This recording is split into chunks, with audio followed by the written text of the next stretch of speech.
Nesse quinto domingo da Quaresma, a liturgia nos oferece os versículos de 1 a 11 do oitavo capítulo de João, que traz o famoso caso da mulher pega em flagrante adultério. O texto começa dizendo que Nosso Senhor, de madrugada, estava rezando, estava em comunhão com o Pai. É daí, no Monte das Oliveiras, é daí que vem a sua sabedoria, a sua misericórdia, vem da comunhão que ele tem com o Pai. Depois de lá, ele vai para o templo. O templo é o lugar do rigorismo. No templo, o homem é ritus servandi, é servo do rito. No templo, há a medida da fé. Não tem lugar para mais nada, muito menos para a misericórdia. Mas Nosso Senhor não vai lá por causa disso, por causa da liturgia. Ele vai para ensinar a palavra de Deus. As pessoas sedentas da palavra de Deus cercam Jesus, mas lá também ele é cercado pelos varões da lei, pelos doutores e pelos fariseus que lhe armam uma armadilha que parece sem saída. Trazem uma mulher em flagrante adultério chamam de maneira irônica Jesus de mestre. Mestre, essa mulher foi pega em flagrante adultério e o Moisés diz que ela deve ser morta. O que Moisés diz no livro do Levítico, capítulo 20, versículo 10, é que o homem, a lei rege sobre o homem que for pego em adultério deve ser morto, tá certo? Mas cadê o homem? Por que só trouxeram a mulher? Então, ou eles estavam já cometendo injustiça porque não trouxeram o homem, só queriam matar a mulher, ou um caso pior ainda, porque o adultério tinha um sentido muito mais amplo do que a gente entende hoje. Lembre de Mateus capítulo 5, versículo 27, que o próprio Senhor, o próprio Jesus diz: o homem que desejar em pensamento a mulher do seu próprio comete adultério. Então, um pensamento e um olhar era considerado adultério, mas não era passivo de morte, da pena de morte. Não era assim. Então, de todos os jeitos, eles estavam cometendo uma injustiça muito grande. E cercaram Jesus e chamaram de mestre e já deram o veredito, já deram a sentença. Só que eles estavam lidando com a sabedoria encarnada. Jesus, é lindo, o texto diz que Jesus se inclina, por 2 vezes ele se inclina.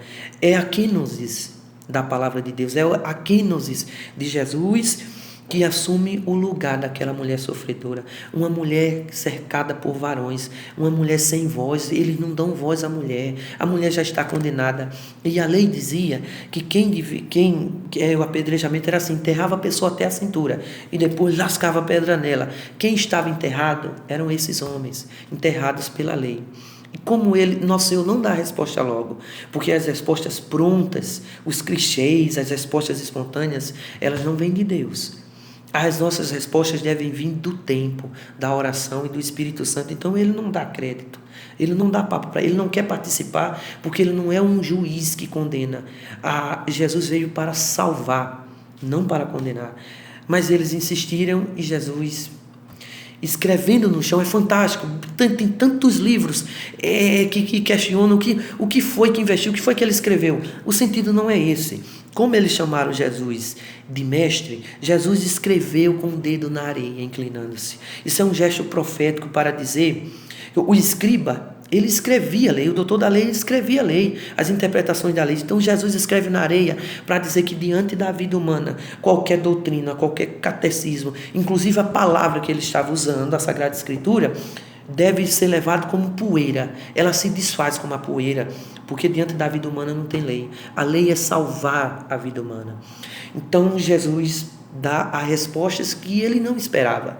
Quem não tiver pecado, atira a primeira pedra. Olha, lembre que o pecado era o adultério. Eles estavam acusando o adultério. E lembre que um pensamento, um olhar impuro já era adultério. Poxa vida, por isso que foi dos mais velhos, dos mais experientes, que foram de um a um largando as pedras.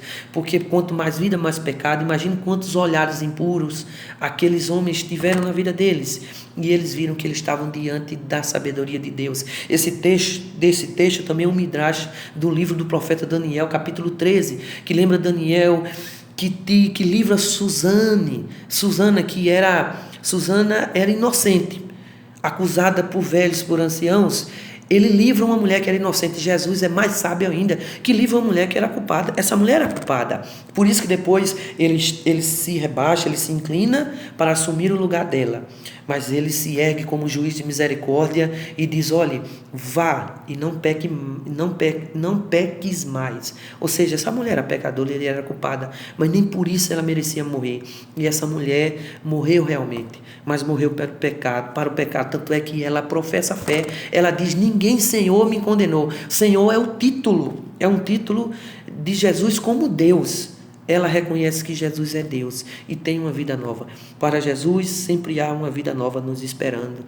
Esse é o sentido da liturgia.